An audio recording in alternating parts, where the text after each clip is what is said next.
Agar 20 yil oilada olinmagan bo'lsa, u tarbiya 2 soatlik konsertda buzilmaydi. Menimcha bu shaxsiy fikrlar edi. Chunki ilmiy tadqiqotlar allaqachon buni aksini isbotlab bo'lgan. Agar siz o'zingizni o'zbek millati kelajagi uchun qayg'uradigan inson deb hisoblasangiz, iltimos videoni oxirigacha ko'ring. Marketing va reklama sanoati bor yo'g'i bir necha soniyalik videolar uchun milliardlab dollar sarflaydi. Chunki ular juda yaxshi bilishadi, o'sha qisqagina reklama sizning fikrlaringizni o'zgartira olishini.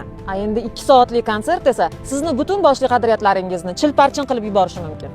Ha, chindan ham bitta konsert sizni tarbiyangizni birdaniga buzib yubora olmaydi. Chunki sizning 20 yillik qadriyatlaringiz, xulosalaringiz va tarbiyangiz bor. Lekin keling yana o'sha sehrli matematikaga murojaat qilamiz. Aytaylik, mana bu Y o'qi sizni behayolikka qarshi himoyangizni ifodalasin. Mana bu X o'qi esa ko'ruvlar sonini bildirsin. Bundan kelib chiqadiki, Y teng 100 bo'lingan X. Bu yerda 100 sizni dastlabki behayolikka qarshi ko'rsatayotgan foizingiz hisoblanadi. Xo'p, siz behayo videoni birinchi marta ko'rdingiz. Ya'ni ko'ruvlar soni 1 X o'qi. Bundan Y teng 100 bo'lingan 1 teng 100 ga. Ya'ni miyangiz birinchi bor bunday behayo videolarga duch kelganda sizni himoya tizimingiz to'liq rad etadi.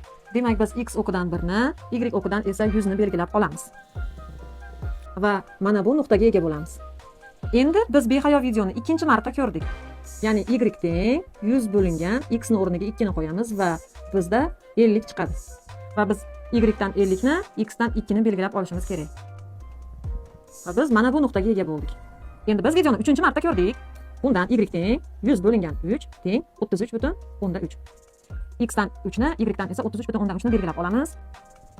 Endi biz mana bu nuqtaga ega bo'ldik. Ko'rib turibsizki, bizni himoya tizimimiz borgan sari pasayib boryapti. Shunday qilib biz tobora 0 ga yaqinlashib boruvchi mana bunday egri chiziq hosil qilamiz.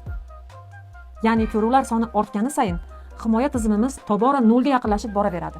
Bora-bora siz bu behayolikni norma deb qabul qila boshlaysiz. Bugun 18+ hazilga kulgan bo'lsak, ertaga bu miyamizga kamlik qiladi. Grafik pastga qarab ketgani sari bizga yanada ochiqroq, yanada iflosroq kontent kerak bo'ladi. Bu xuddi narkomaniyaga o'xshaydi. Tabriklayman. Siz hozirgina matematikada siz qiyin deb o'ylagan giperbolik funksiyalar haqida tushuncha oldingiz. Ha, shunday. Siz aslida matematikani juda yaxshi tushunasiz. Endi menga ayting-chi, bizning himoya o'qimiz ayni damda qaysi nuqtada turibdi? Izohlarda albatta yozing.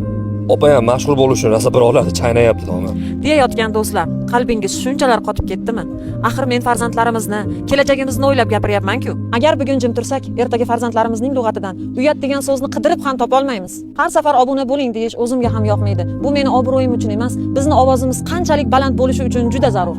Ko'rishlar soni 1,5-2 million, lekin biz endigina 60 mingta bo'ldik. To'g'risi bu videoni butun O'zbekiston ko'rishini xohlardim. Agar loyiq topsangiz, millatimizni qutqarish uchun ham mana shu videoni maksimum darajada tarqatishingizni so'rab qolaman. Har bir yozilgan izoh bu sizning behayolikka qarshi ovozingizdir. Ovoz bering. Siz qaysi tomondasiz? Million jamoasini esa professional ijodkorlar sifatida tan olaman va hurmat qilaman. Faqat behayo mavzularga kamroq murojaat qilishini iltimos qilaman, xolos.